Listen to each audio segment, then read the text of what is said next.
తిరిగి మనిషికొక రాయి తీసుకొని ఏ దొరికితే తీసుకొని ఆ దున్నపోతని చిత్తుగా ఓడించి ఆ ఫ్యాన్ అనే మాట లేకుండా చేసి మీరు ముందుకు పోవాల్సిందిగా కోరుకుంటున్నారు. మీ ఇప్పుడు రోషం వచ్చింది. తిరిగి మనిషికొక రాయి తీసుకొని ఏ దొరికితే తీసుకొని ఆ దున్నపోతని చిత్తుగా ఓడించి ఆ ఫ్యాన్ అనే మాట లేకుండా చేసి మీరు ముందుకు పోవాల్సిందిగా కోరుకుంటున్నారు.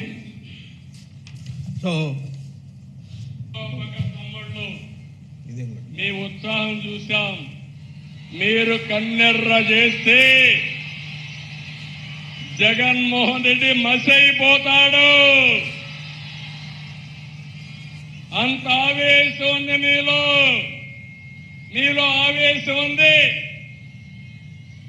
తెలుగుదేశం పార్టీ ఎక్కడికక్కడ మీకు అండగా ఉంది.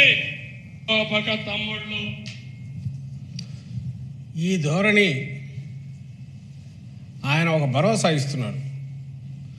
మామూలుగా ఇవ్వాల్సిన భరోసా పేదలకు, నిస్సహాయులకు, సమాజంలో నిలవలేని వాళ్ళకు, బతకలేని వాళ్ళకు, ఇదిగా ఉండే వాళ్ళకు నేనున్నానని భరోసా ఇవ్వాలి. ఈయన వెంటబడి కొట్టండి, ఇంకోటి చేయండి, దున్నపోతుంటాడు, ఇంకోటి అంటాడు, నేనున్నాను మీకు అండగా, మా పార్టీ ఉందంటాడు. ఎక్కడి నుంచి వస్తున్నాయంటే డెస్పరేషన్ నుంచి వస్తున్నాయి. ఇది మాటలు ఎప్పుడైతే డెస్పరేట్ అయిపోతున్నారో, అధికారంగా మళ్ళీ రెండోసారి కాదు, ఇంకా శాశ్వతంగా ఈసారి ఉండదు అనుకున్నప్పటి నుంచే ఆయన వాయిస్ టోన్ మారింది. డిఫరెంట్ దీంట్లో రెచ్చగొట్టే దాంట్లోకి పోతున్నారు. ఇలాంటివి ఇంకా చాలా ఉన్నాయి, అందరూ గమనిస్తూనే ఉంటారు. ఈరోజు జగన్మోహన్ రెడ్డి గారి యాత్ర ఏదైతే సూపర్ సక్సెస్ అవుతోంది, సూపర్ హిట్ అవుతోంది, ప్రజలు మరోసారి గతం 19 ఎన్నికల కంటే మరింత దీనికి ఇదిగా ఆదరించబోతున్నారని స్పష్టంగా కనపడుతున్న నేపథ్యంలో ఈ దాడి జరిగింది.